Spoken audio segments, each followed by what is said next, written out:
వందే మాత్రం. నేను మీ journalist Navata. Welcome to R voice. Love jihad, land jihad, food jihad ఇవన్నీ మనం వింటున్నాం, చూస్తున్నాం. తాజాగా తెరపైకి మరో జిహాద్ వచ్చి చేరింది. అదే ధూప్ జిహాద్. అర్థం కాలేదా? సాంబ్రాణి పేరుతో హిందువుల ప్రాణాలతో చెలగాటమాడుతున్నారు. ఇది భద్రాచలం సరిహద్దు ప్రాంతమైన సారపాకలో విస్తుపోయే కుట్రను వెలుగులోకి తీసుకొచ్చింది. భక్తి పేరుతో, దేవుని పేరుతో సాంబ్రాణి పొగ వేస్తామంటూ కొందరు వ్యక్తులు బయలుదేరారు. సాంబ్రాణి అంటూ, దేవుడంటూ హిందువుల ఆరోగ్యాన్ని దెబ్బతీసేలా ప్రమాదకరమైన రసాయనాలను అందులో వాడుతున్నారు. దీంతో స్థానికులు దీనిని ధూప్ జిహాద్గా అభివర్ణిస్తున్నారు. అసలు ఏంటి కుట్ర అనుకుంటున్నారా? గత 20 ఏళ్లుగా ఒక వ్యక్తి సాంబ్రాణి మరియు గిగ్గిలం పేరుతో షాపుల దగ్గర పొగ వేస్తూ డబ్బులు వసూలు చేస్తున్నాడు. అయితే ఇక్కడ ఒక విచిత్రమైన విషయాన్ని స్థానికులు గమనించారు. సదరు వ్యక్తి కేవలం హిందువుల షాపులను మాత్రమే టార్గెట్ చేస్తున్నాడు. ముస్లింల షాపుల దగ్గరికి వెళ్లడం లేదు.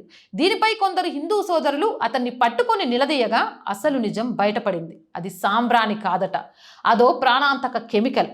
తాను సాంబ్రాణి పేరిట వాడుతోంది అసలైన సాంబ్రాణి కాదని, అది అరపూస అనే రసాయన పదార్థమని ఆ వ్యక్తి అసలు విషయాన్ని బయటపెట్టాడు. అదేంటంటే, దీనిని ప్లైవుడ్ షాపుల్లో పాలిష్ పని కోసం ఉపయోగిస్తారు. ఈ కెమికల్ని కాల్చడం వల్ల వచ్చే పొగ నేరుగా ఊపిరితిత్తులపై ప్రభావం చూపుతుంది. ఈ పొగ పీల్చడం వల్ల శ్వాసకోశ వ్యాధులు, తీవ్రమైన ఉబ్బసం, తల తిరగడం వంటి సమస్యలు వస్తాయి. ఇది ఒక రకంగా నెమ్మదిగా ప్రాణాలు తీసే స్లో పాయిజన్. సాంబ్రాణి అంటూ ప్రాణాంతక కెమికల్తో కుట్రలు చేస్తుండడంతో హిందువులు మేల్కొన్నారు. సదరు వ్యక్తిని పట్టుకొని ప్లైవుడ్ షాప్కి తీసుకెళ్లి విచారించగా అది పాలిష్ కోసం వాడే కెమికల్ అని నిర్ధారణ అయింది. హిందువులనే లక్ష్యంగా చేసుకుని సాంబ్రాణి పేరుతో ఇలాంటి విషపూరిత పొగను వ్యాపింపజేయడం వెనుక ఉన్న ఉద్దేశంపై సర్వత్రా ఆగ్రహం వ్యక్తమవుతోంది. ఈ కుట్రను ఛేదించడంలో చక్రవర్తి, వెంకట్, రాజశేఖర్, సురేష్, దుర్గా, శ్రీను మరియు ఇతర హిందూ సోదరులు కీలక పాత్ర పోషించారు. మరి హిందువులు తీసుకోవాల్సిన జాగ్రత్తలేంటి? తెలియని వ్యక్తులు తెచ్చే సాంబ్రాణి పొగను మీ షాపుల్లో, ఇళ్లలోకి రానివ్వకండి. మీ ఆచారాలను మీరే స్వచ్ఛమైన సాంబ్రాణి గుగ్గిలంతో నిర్వహించుకోండి. నమ్మకంతో మనం ఇచ్చే డబ్బుతోనే మన ప్రాణాలను తీసే ఇలాంటి కుట్రల పట్ల అప్రమత్తంగా ఉండండి. మన మరణాలకు మనమే మార్గం వేసుకుందామా? వద్దు. ఈ సమాచారాన్ని ప్రతి ఒక్కరికి చేరవేసి హిందూ సమాజాన్ని కాపాడుకుందాం.